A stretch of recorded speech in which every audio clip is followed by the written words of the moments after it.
Hola, ¿qué tal? En esta oportunidad vamos a desarrollar el tema de construcción de indicadores.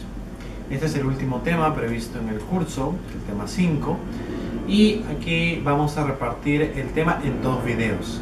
Un primer video va a explicar, este es el primer video en el cual vamos a explicar la técnica de componentes principales para variables numéricas y componentes principales categóricos para variables categóricas.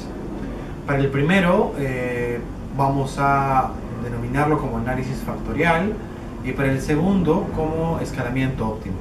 Ambas técnicas nos sirven para reducir dimensiones, por lo tanto la óptica o el enfoque de construcción de indicadores en este caso es el de reducir dimensiones. Para reducir dimensiones uno podría básicamente sumar o restar, digamos, las variables, sus valores y generar una variable de resumen. Pero no es el caso si es que nosotros queremos comprobar primero que las variables tengan valores que estén asociados entre ellos, es decir, que existan patrones de distribución, patrones de respuesta por parte de las personas que respondieron las preguntas y que a raíz de esos patrones, al ver que es confiable la agrupación que se va a plantear, generar ciertas matrices de correlación y luego generar, digamos, puntuaciones de factorización. Esas puntuaciones de factorización dependen del contenido de cada variable, es decir, cada variable va a aportar información, no todas las variables aportan por igual, hay diferencias y eso se va a ver en la práctica. Y a su vez nosotros podemos ver que las variables, algunas de ellas van a permitir generar indicadores independientes, en cambio otras van a generar problemas porque podrían estar en más de una variable. Entonces, variable que es una variable compuesta, un indicador. Entonces la idea es que las variables que nosotros consignemos, que nosotros usemos, puedan agruparse en indicadores, en dimensiones o en componentes, estos tres van a ser sinónimos de ahora en adelante, y que nos permitan reducir la cantidad de información. Ustedes pueden ver este video, digamos, de manera independiente, sin necesidad de ver las otras clases anteriores, pero si están siguiendo digamos, la secuencia, la lógica con la cual se ha presentado el curso, estarían viendo este video luego de haber visto unos primeros minutos del segundo video del tema 4, que es de modelos de regresión, en el cual estábamos empezando a explicar la variable dependiente, que era culpabilidad atribuida, y para ello tenemos 9 variables independientes, y la idea es poderlas agrupar. Entonces, en este video vamos a dar explicación a esa agrupación, cuáles son los pasos, cuáles son los requisitos, para luego ver, digamos, cómo se generan las variables nuevas que resumen las variables originales. Antes de todo esto vamos a presentar un poco de teoría sobre creación de indicadores, vamos a ver un par de casos, vamos a ver la lógica que sigue la creación de indicadores en base a una publicación de la OECD que ha publicado hace ya como 10 años más o menos, una publicación que es como un manual, un handbook de cómo realizar indicadores compuestos o complejos. Entonces, este curso, este tema en específico, va a tratar estos temas, y en el siguiente video vamos a ver análisis de conglomerados. Esta es una técnica que nos va a permitir generar como perfiles, grupos que tienen características parecidas en base a distintas variables.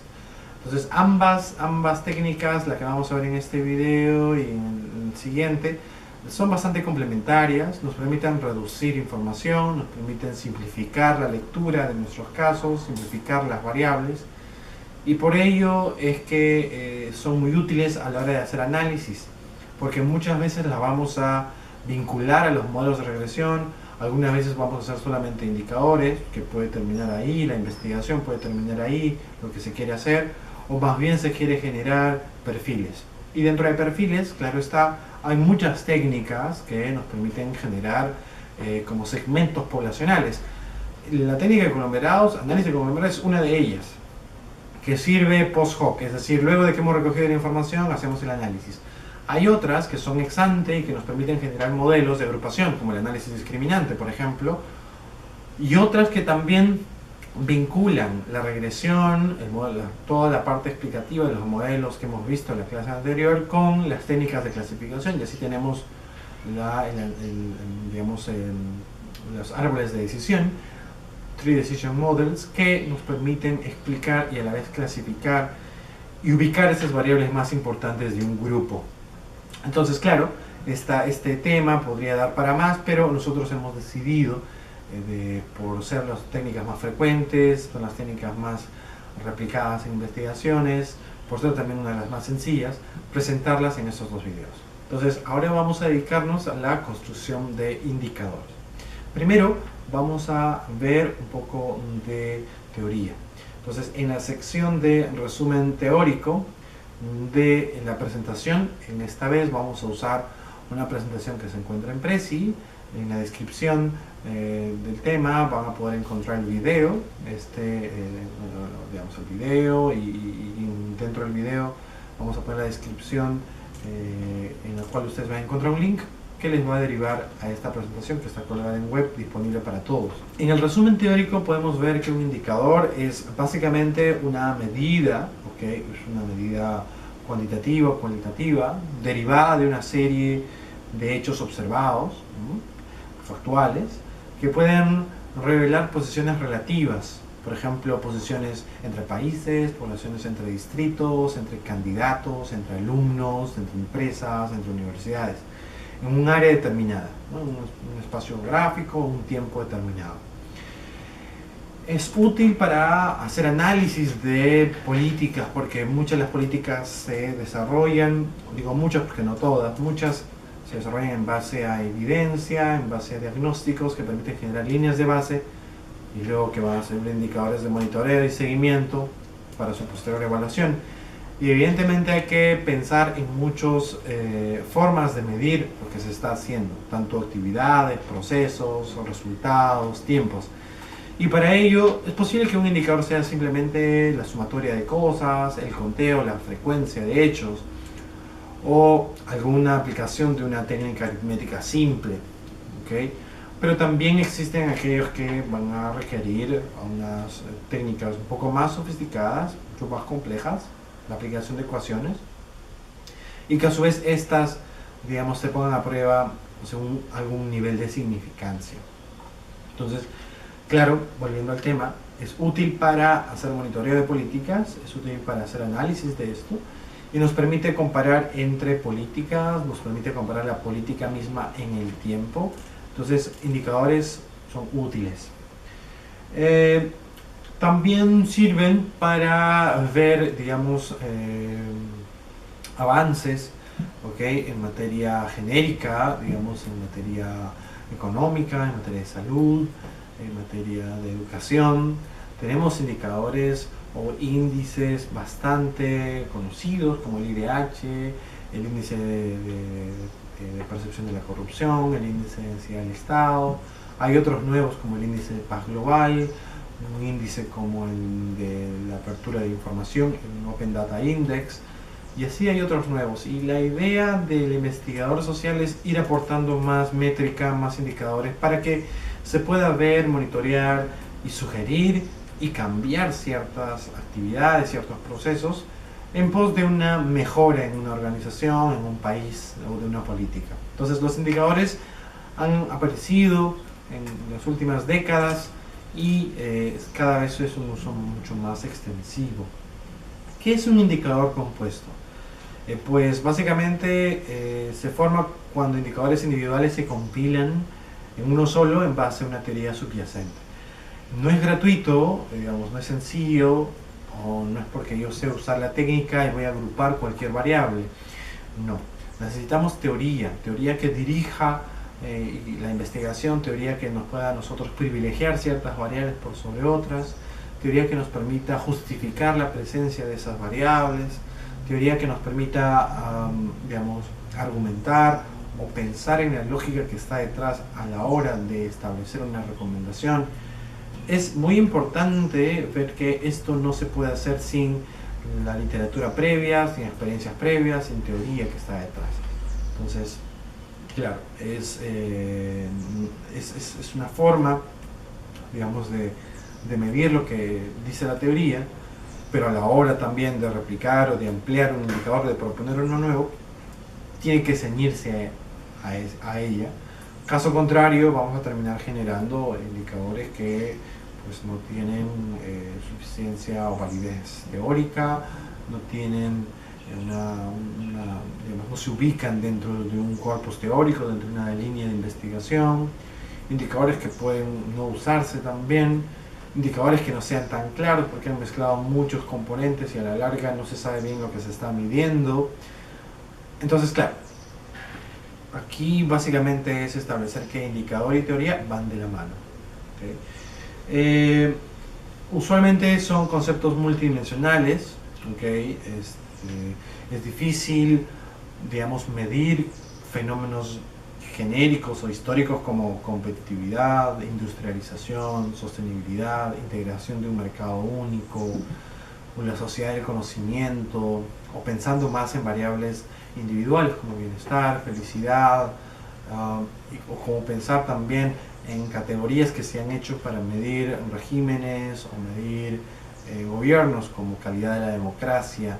Entonces, claro, es bastante complicado llegar a establecer una métrica compuesta para esos conceptos bastante subyacentes, bastante, digamos, latentes, subjetivos, que uno, digamos, aprende en una disciplina como la ciencia política, la sociología, la economía o la antropología, o como también en la psicología social.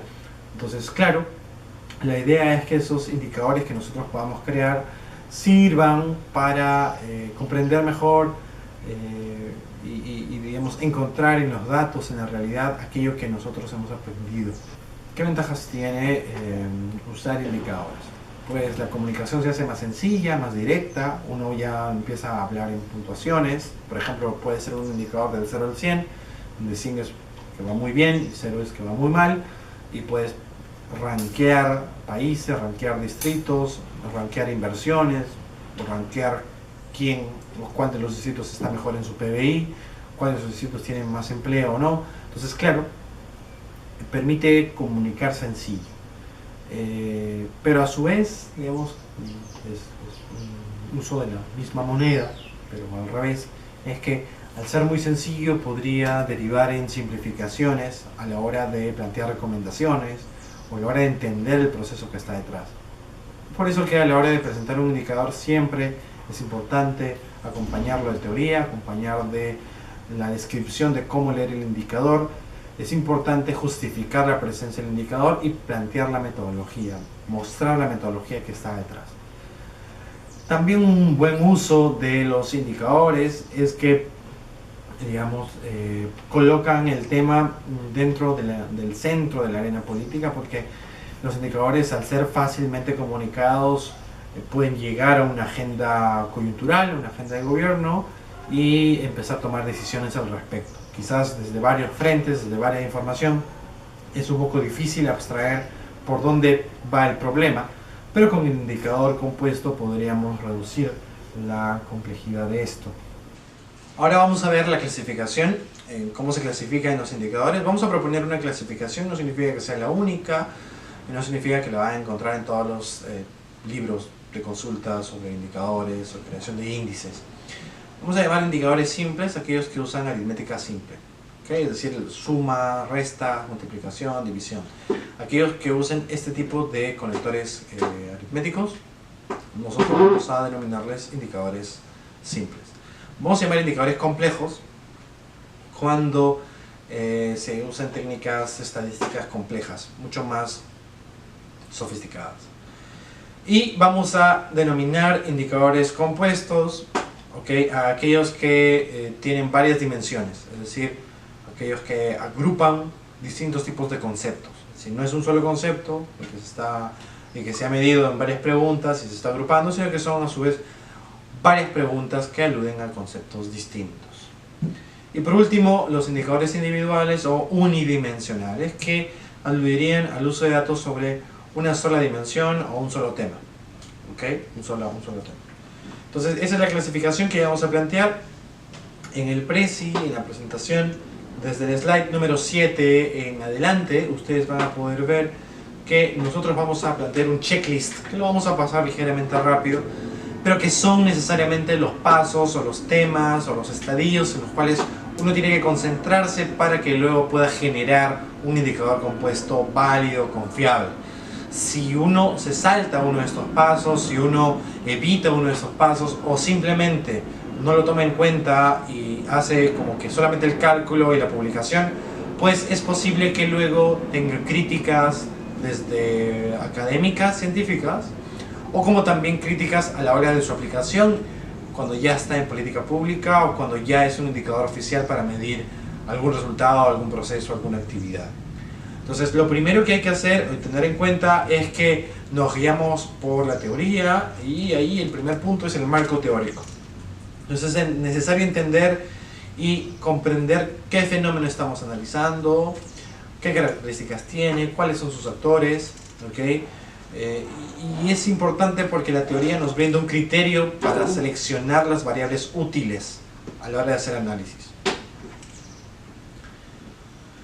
Tenemos luego como segundo paso la selección de datos. ¿Okay? En esa selección de datos, básicamente nosotros tenemos que ubicar las fuentes de información. Digamos, es muy importante basarse en la solidez analítica, en la mensurabilidad, en la forma que pueda ser medible, en la cobertura, tiene que llegar hasta cierto territorio, y la pertinencia de los indicadores del fenómeno que se está midiendo y la relación entre ellos. Es importante saber eso. Entonces, claro, es posible que hay algunas que no existan algunas variables para cierto tipo de distritos, para cierto tipo de años, por ejemplo. Entonces hay que ver si podemos intercambiarlos por otro tipo de información, y eso va a tener que justificarse.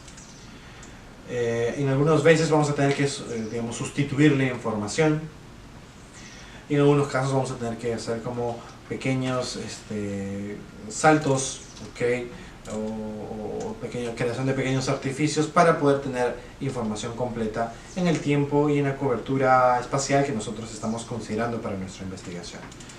Es posible que aún así tengamos valores perdidos, por lo tanto el tercer punto se está dedicado a la imputación de valores perdidos. Eso quiere decir que vamos a generar valores que no afecten la distribución, que no sean valores extremos para la métrica de la variable y que más bien solamente sirvan como complemento para que luego cuando se use la información no pueda desecharse la variable por escasez de datos. Es importante tener variables con el 100% de información en la mayoría de los casos para tener resultados óptimos.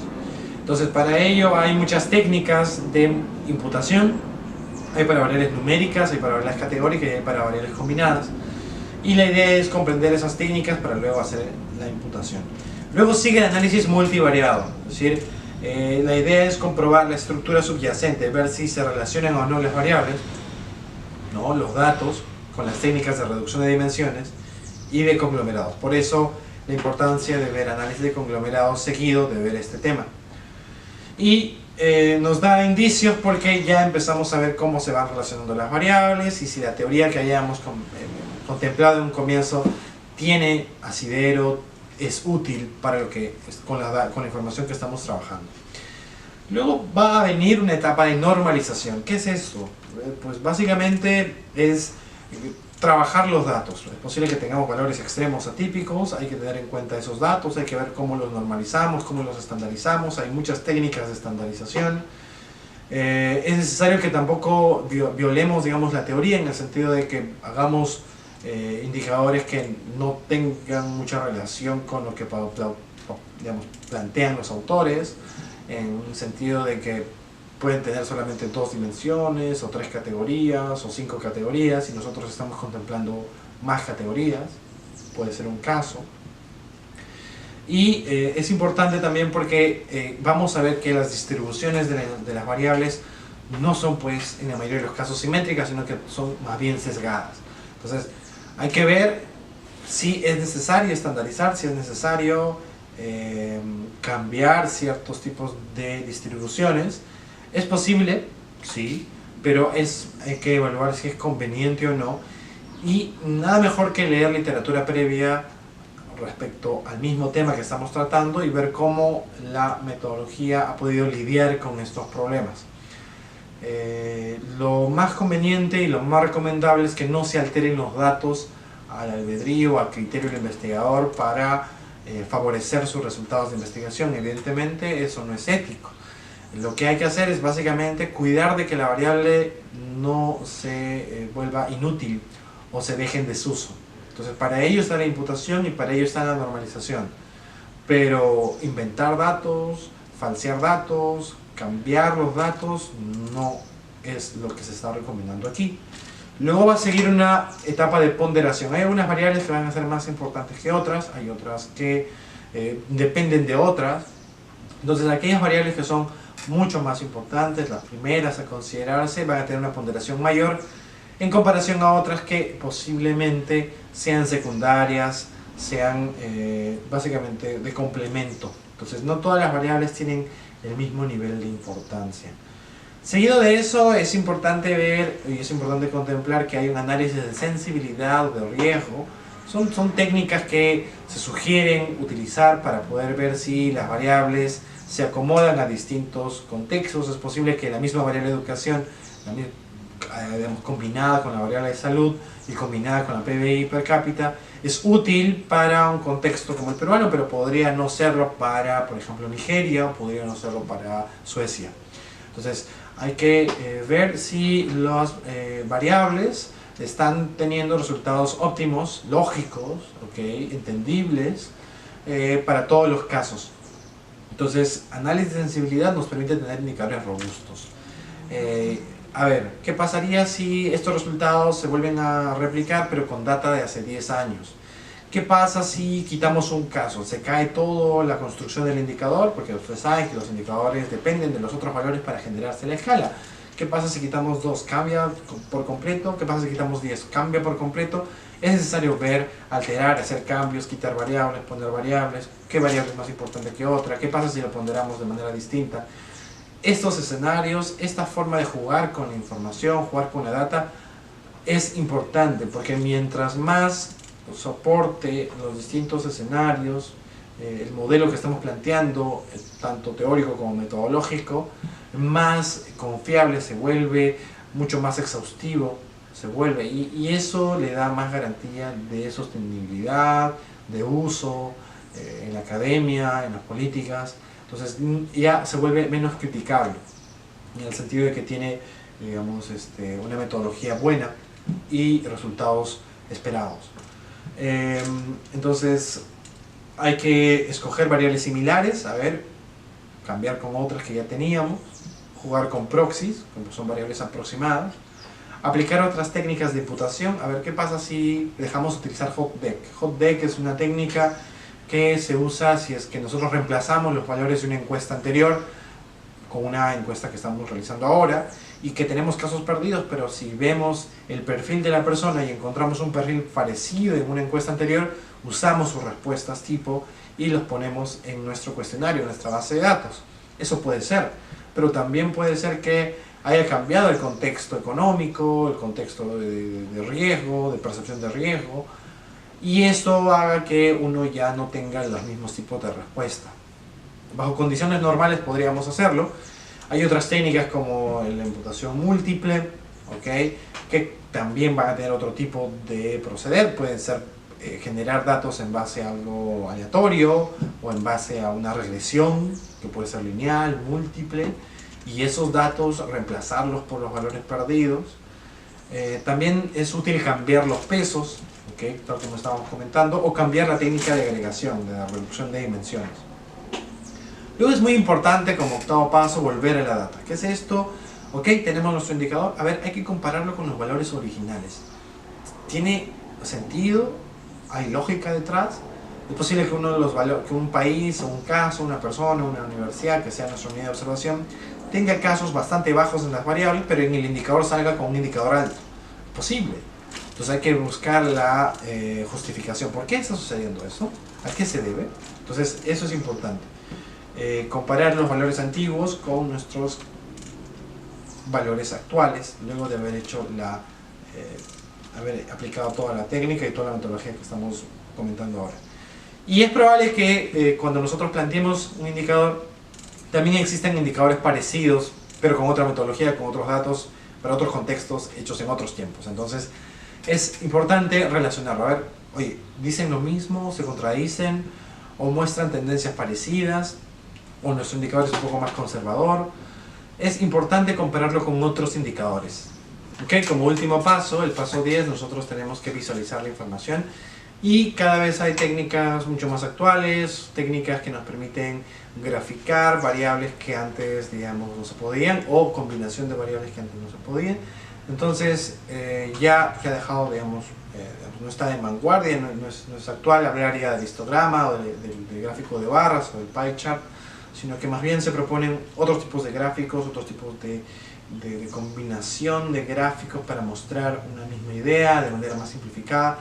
Y por ello, las técnicas de visualización ahora se están volviendo tendencia porque permiten comunicar más sencillo, permiten colocarse en paneles, en revistas que son de divulgación y también aparecen en sitios web. Entonces ahí ponemos un link de un grupo de investigación del Media Lab en MIT que hace uso de técnicas de visualización que bien podrían servir para guiarnos un poco de hacia dónde están yendo estos investigadores que trabajan en estos temas y que están proponiendo nuevas formas de graficar, representar la información social. Entonces, estos son los 10 pasos en el checklist que hemos presentado para hacer, digamos, un indicador. Ahora vamos a comentar un poco sobre indicadores simples. Y al respecto tenemos dos casos. Por ejemplo, tenemos un caso que está relacionado a la fragmentación del sistema de partidos y otro caso que más bien está relacionado a la competencia política. Nosotros vamos a dejar en los materiales una base de datos en Excel que son básicamente los resultados que han obtenido las organizaciones políticas en una elección para todos los distritos, y la idea es ver la fragmentación, el nivel de fragmentación que tienen los partidos. Para este caso vamos a usar el NEP, que es el número efectivo de partidos. Es un índice, digamos, desarrollado por Laxo y Tallipira, ambos, digamos, físicos que aportaron en el 79, un indicador que nos permite contar los partidos relevantes electorales o parlamentarios en una elección. Es claro que hay muchos partidos, si es que la valla es baja, si es que la votación es preferencial, cada candidato va a buscar su organización para concursar en elecciones. Es mucho más difícil ver partidos sólidos, estructurados en el tiempo, que ya tienen electores como que ya más o menos identificables. Aquí más bien en Perú y en contexto más latinoamericano podemos ver muchos índices de volatilidad y de fragmentación, y en ese sentido la fragmentación hace que tengas en una elección para una circunscripción electoral a muchos partidos o muchas organizaciones políticas. Eso que hace que el primero que gane no genere mucha legitimidad porque la votación que obtiene es baja, ¿no? Entonces es bastante lógico entender que si tienes muchos partidos van a tener que repartirse la votación, y evidentemente vas a tener ganadores con 15% o 20%, que no son ni la quinta parte del electorado o de la población que en realidad vive en tal circunscripción electoral. Y ese es un tema muy importante que es necesario medirlo. Entonces salió el NEP, que es el número efectivo de partidos, que es una propuesta de Marco Laxo y Tallipira, que básicamente consiste, digamos, en dividir 1 por la suma de cuadrados de las proporciones, ¿okay? que pueden ser los votos o bancadas que los partidos obtienen. Entonces es 1 sobre la suma de cuadrados de las proporciones, ¿okay? De los porcentajes, ¿okay? Relativos que cada organización política obtiene. Y por otro lado tenemos el índice de competencia política, y en este caso nos permite identificar el nivel de rivalidad que existe entre los principales actores políticos. Es decir, en una elección, como bien estábamos comentando, hay 16, 18 partidos. Puede ser el caso, por ejemplo, en Puno, puede ser el caso en Ayacucho, en Arequipa, en Moquegua. Y Aquí, claro, es básico el nivel de competitividad que pueden tener el primer y el segundo puesto, o el primer y el segundo y el tercer puesto. Entonces, claro, para poder ver esto, hay un indicador que se suele presentar en la teoría de sistemas electorales, que es el Herfindahl-Hirschman. Es un indicador que va de 0 a 1, donde el 0 significa la mayor competencia posible y 1 significa la menor competencia posible. 0 significaría que la diferencia entre el primero y el segundo es mínima, es completamente mínima, total que el hecho de que haya ganado el primero ha sido por un margen bastante débil, bastante delgado. En cambio, ganar por 1 o cercano a 1 significaría que el primer puesto ganó por un gran porcentaje de votos al segundo. Y la fórmula de Herfindahl-Hirschman va de 0 a 1, donde 0 es mayor competencia posible y 1 es la menor competencia posible. Si nosotros vemos bien y comparamos con el anterior de Laxo y Tajipira, vemos que aquí básicamente tenemos la suma de cuadrados de las proporciones. Y el NEP, que vimos hace un rato, es 1 sobre esta suma de cuadrados de las proporciones. Vemos que están bastante relacionados. En general, en los indicadores o índices electorales, vamos a ver que las fórmulas se suelen parecer bastante. Hay un indicador, por ejemplo, de nacionalización o de distribución de la votación, que fue propuesto por Scott Mainwaring, y este básicamente permite saber si la votación es homogénea o parecida en todos los distritos, las circunscripciones electorales, o si más bien se ha concentrado en una o en dos, y la votación en la periferia, en otros, ha sido más bien baja. Entonces, claro, no es lo mismo ganar con votación homogénea en todos los distritos de tu circunscripción electoral, a que ganar en la circunscripción o en el distrito de tu circunscripción en la cual hay más población. La teoría parecería decir que vas a tener más legitimidad si tu voto está más compartido homogéneamente, ¿no? Uniformemente en los distritos. En otros va a decir que es mucho más estratégico concentrarse en una población donde hay un fuerte bastión electoral. Vamos a presentar otros dos indicadores que ya no son el tema electoral, que también hay bases de datos para que ustedes puedan utilizarlo. Están en SPSS, los dos anteriores están en Excel y hay una plantilla que ustedes van a seguir para utilizarlo. En este caso están de condiciones de vida y podemos identificar buenas o malas condiciones de vida. Se hace uso de la encuesta nacional de hogares y se presentan como un grupo de preguntas que lo que hacen ver es recoger información si la casa en la cual se está viviendo cuenta con luz eléctrica, agua potable, alcantarillado, el piso está de cemento o está en tierra o es de parquet o es de piso laminado, y cada uno de estos tiene una puntuación distinta.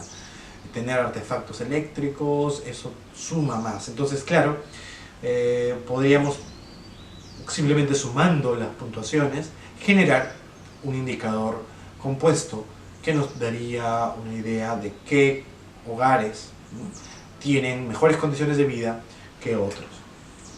Lo mismo en confianza en las instituciones políticas. Hay una base de datos que está en los materiales que ustedes van a poder ver, y en los estudios de cultura política y de opinión pública, pues la confianza en las instituciones políticas es bastante importante. Es un tema, es una línea de investigación bastante conocida y que se puede recoger en base a encuestas, grupos focales, y la ENAU también tiene ese tipo de información, también la tiene la POP, el numerómetro, y que lo que permiten es recoger indicadores de aprobación o desaprobación de cada institución. Puede ser Poder Judicial, Congreso, Ministerio de Justicia, Gobierno, Ejecutivo.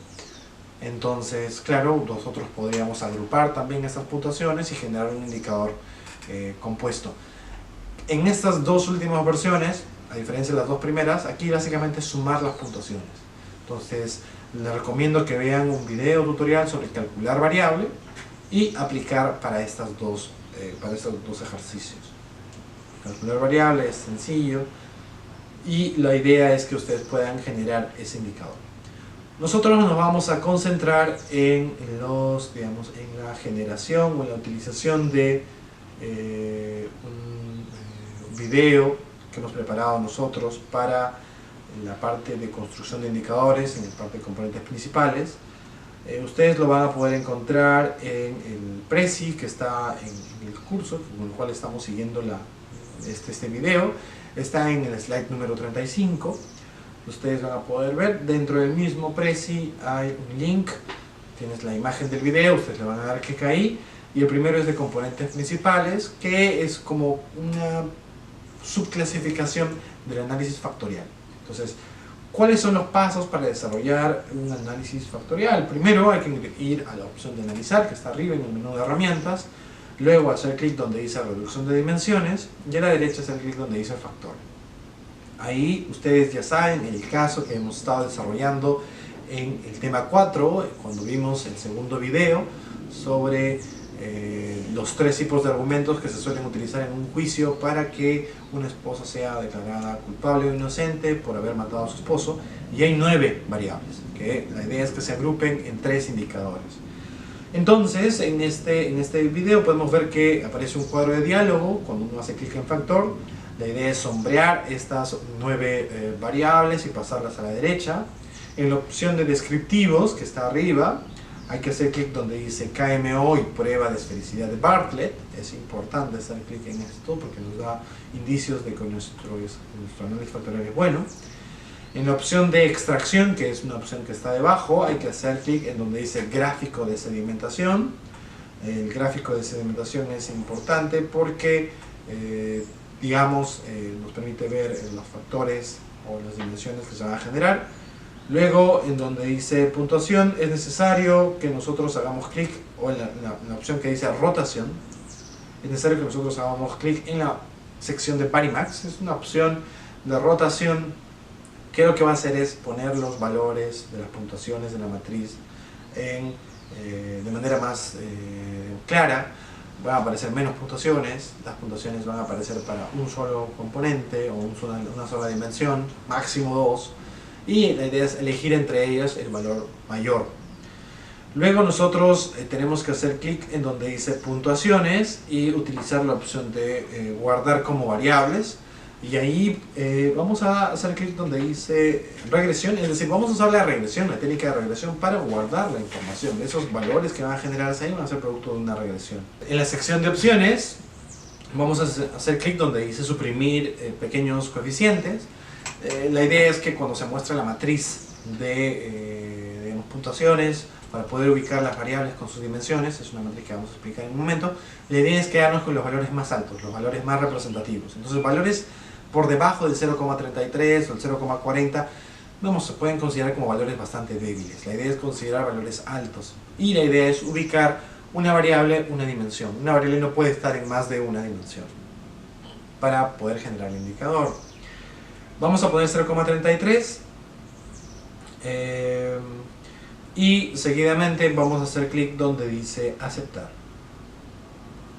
Luego nos va a aparecer la hoja de resultados, y en ella lo primero que nos va a aparecer es el KMO. Aparece arriba, Kaiser-Meyer-Olkin, es un indicador que nos dice el nivel de adecuación muestral. Es necesario tener información, digamos, al menos mínima, que nos permita trabajar con un análisis factorial. Si no, no vamos a poder generar los indicadores. Es decir, no podríamos hacer esto con 3 casos, 10 casos, 15 casos. Es necesario tener una data más o menos grande.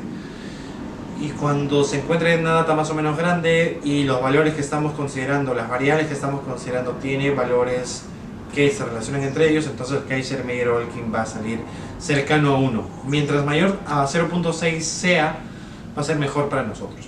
Luego sigue la prueba de esfericidad de Bartlett. Bueno, esta prueba dice que los valores, o sea, la matriz de correlación que se forma entre las variables que hemos consignado, en este caso son 9, tiene la forma de una matriz de identidad. ¿Qué es una matriz de identidad? Que solamente existe correlación entre las mismas variables. Eso significaría que si uno hace la matriz y uno tiene los mismos valores aquí, variables aquí, solamente la diagonal, es decir, la coincidencia entre las mismas variables, tendría valores, el valor de 1. Cada celda tendría el valor de 1. Y evidentemente ese no es el escenario que nosotros queremos, porque nosotros queremos una correlación entre las variables, entre las distintas variables, no solamente correlación entre ellas mismas, no tiene sentido. Entonces, nosotros no queremos una matriz de identidad, queremos que la matriz tenga correlaciones, bajas, altas, pero tenga correlaciones entre las variables. Entonces, la hipótesis nula es que es una matriz de identidad, y la idea es rechazar esa hipótesis nula. Para ello, es necesario que nos salga una significancia menor al 0.05 y este es el caso, nos sale 0.00 y por lo tanto nosotros podemos decir que no es una matriz de identidad y procedemos a leer la siguiente tabla. La siguiente tabla es de comunalidades, es decir, la cantidad de información que cada una de las variables aporta en el modelo de reducción de dimensiones. Entonces hay algunas variables que aportan más, otras variables que aportan menos. Vamos a ir viendo que, por ejemplo, esposo causó su muerte, tiene un aporte del 0.49. Eso quiere decir que menos de la mitad se está aportando, la otra mitad se está desperdiciando. Hay otras variables que aportan 0.74, ¿okay? Y que son bastante interesantes.